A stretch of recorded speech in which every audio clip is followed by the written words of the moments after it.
एक वक्त की बात है, एक हलचल से भरी हुई समंदर के किनारे वाक़े गांव में एक लड़का रहता था जिसका नाम अली था।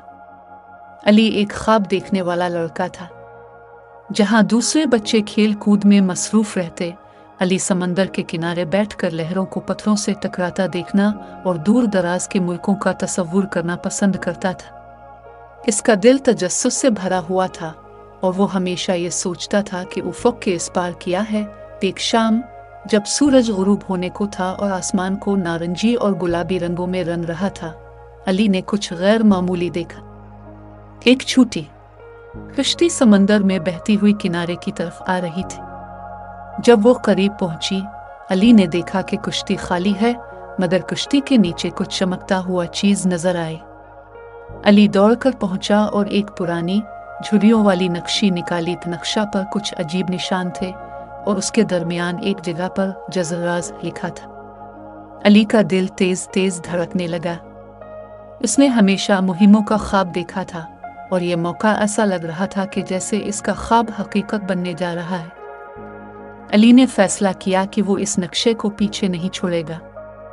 अगले दिन सुबह अली ने खाने पीने की थोड़ी सी चीजें ली और अपने सफर पर रवाना हो गया ताकि वो इस पुरअसरार जजीरे को तलाश कर सके। वो अकेला कश्ती में सवार हुआ, नक्शे और अपनी हिम्मत के साथ, और समंदर उसके रास्ते पर कहानियां सुनाता रहा। देखते ही देखते कई दिनों के सफर के बाद अली आखिरकार इस जजीरे तक पहुंचा। जजीरा घने जंगल से ढका हुआ था और हवा में जंगली फूलों की खुशबू थी। अली नक्शे के पीछे चलते हुए जंगल के अंदर गहरा हुआ, यहाँ तक कि वो एक गार तक पहुंच।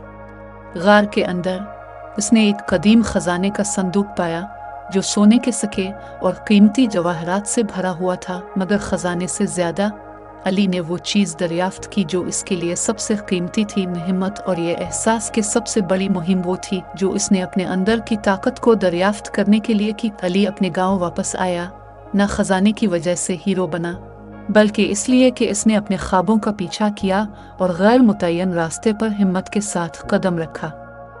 और इस दिन के बाद अली जान गया कि सबसे बड़ी सफ़र वो है जो आपको आपके खौफ से आगे ले जाए।